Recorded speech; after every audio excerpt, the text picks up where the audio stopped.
First of all, thanks everyone for joining us today. I'm going to present about deep tech investments. My name is Cathryn Chen, and I am the founder and GP of Radiate Ventures. We are a new fund that's focused on early stage fintech, deep tech, vertical SaaS investments. Today, my first topic is a deep dive into deep tech. So how did I end up here? Started out as a fintech founder, and before that, I was an investment banker, London, New York, Hong Kong. Well, we noticed that there's way more investment going into deep tech, covering areas such as space tech, semiconductors, and AI. I started out actually building my company out of Silicon Valley and China. When we first got started, we were the first cross-border pre-IPO investment firm based out of WeChat. So you can now look at various pre-IPO opportunities such as ByteDance, Airbnb, SpaceX on WeChat. And what we realize is that more and more folks are looking at long-term, over 10 years, 20 years period, what are the best investments in this world? That's how we discovered space. We discovered artificial intelligence, robotics, and also next-gen transportation. Over the last 2 years, we've invested in a company called Navier, which is one of the first electric hydrofoil boat. You can go from cities in San Francisco, Miami, Bahamas, and now we're hoping to take them to the Middle East.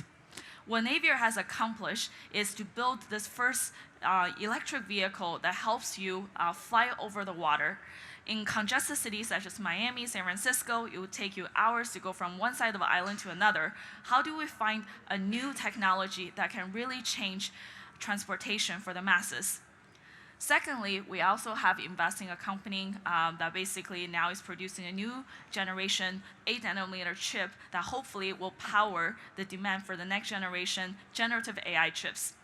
What we've noticed is that with the dependence on NVIDIA type of chips, there's a need for a company that's building a faster, stronger chip. However, where do you find that talent? We've noticed that historically, many of the founders have come from Taiwan. But with what's going on in US and China, we would like to find founders that are actually leveraging existing talents in places such as Eastern Europe and also South Korea. So today, with Furiosa.ai, they're leveraging hundreds of engineers coming from Samsung and Hynix, which are the largest memory makers in the world. However, they're also building a core team based out of Silicon Valley to really empower their entire talent base. On top of that, we're also very excited about space tech. Recently, we also invested in a company called Space Perspective, which is one of the first companies that takes human all the way to space, 2 hours up with an air balloon the size of a football stadium. And also, you can come down, host your bachelorette parties, and also taking your grandma to space, for example. What we're excited about this technology is the founding team. They have over 30 years of experience at NASA. Jane Pointer, the founder and CEO, actually spent 2.5 years in space. Her previous two companies, one of which is a company that covers space suits, and the second one was focused on B2B satellites. Next, we can talk about what are the market drivers for this business and for this industry. First of all, there's data proliferation. We'll be seeing the exponential growth as opportunity for various ways.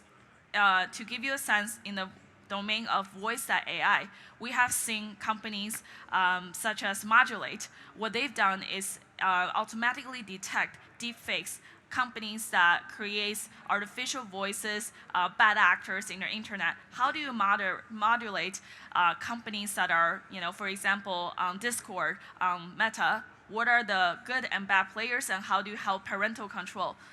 Next, we're looking at computational power. As I mentioned, we're very excited about chip-making companies across the semiconductor industry. And lastly, about investments and funding. Not surprisingly, over $18 billion have been deployed in the last few years in artificial intelligence type of companies. We're excited to invest in AI companies that are focused on sales enablement and also customer service. As I mentioned before, the investments in AI has gone from $2 billion to $18 billion in the last few years, and federal government is actually one of the largest players funding AI companies. To give you a sense, some companies we have invested so far are working with government sectors such as South Korea, of course, the Saudi government, and we're looking at how to create a truly cross-border collaboration between governments. We are looking at an unmanned aircraft business that's now taking orders from one of the largest Xinfeng Express, which is basically enabling e-commerce companies to transport goods from Asia to the US and back and forth with unmanned aircraft. To wrap this up, I know we have a very short session here. Some of the companies you know that we have invested in the AI sector, which covers visual perception, speech recognition, decision-making, and language translation. We're also very excited to look at how many of these capabilities are actually combining. How do you conduct simultaneous simulation of translation, but also with ChatGPT? So to talk about the rise of generative agents, we see that the future of work will be transformed tremendously. With ChatGPT, now students are learning with artificial intelligence versus a real human teacher. In the workspace, we also see many people are using ChatGPT to change the way they work in marketing, in sales. We just came out of MIT's AI Demo Day in Silicon Valley, and we noticed that for many of the companies building next-gen companies, the agents, how we're going to actually help not getting rid of human, but working alongside AI to improve the productivity of our work.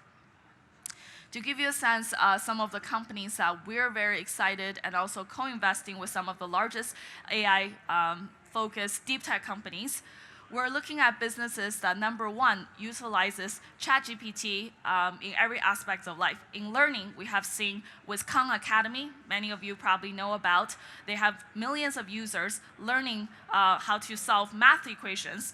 However, today, instead of you doing asynchronous learning through Zoom or over a chatbot, now you can actually use ChatGPT to figure out how to solve these math equations. On top of that, how to learn a new language instead of Duolingo. Now you have artificial intelligence-powered robot that helps you learn new languages. Next, we're going to quickly go through some of the next-gen transportation companies we have invested in. Of course, self-driving car is a topic du jour. We have also invested in companies that power supersonic, hypersonic jets. So to give you a sense, many of you have seen the demo from Boom Supersonic, probably. Blake was one of our first investments. Boom Supersonic aims to create the first supersonic jet since Concorde. And the reason why we believe in this company is because Concorde was created really for the ultra wealthy. Very few people can afford a 20,000 ticket to go from US to Asia, US to Saudi. But today, they're looking to create a first product that allows people to pay $6,000 to fly across with 5 or 6 hours in between. At least for me, as someone who travels 200 days a year, I would really appreciate to have a supersonic jet that takes you across the world.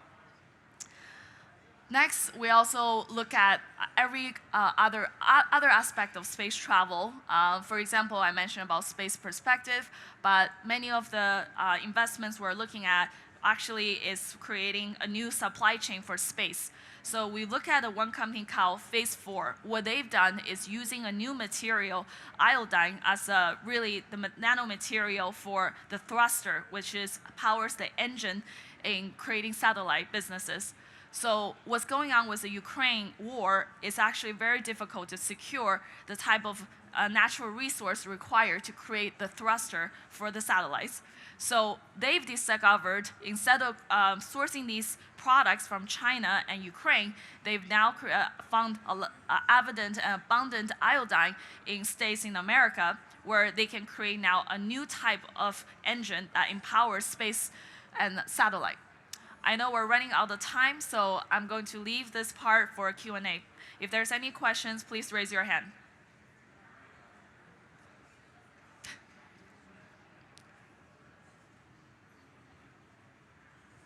Sure.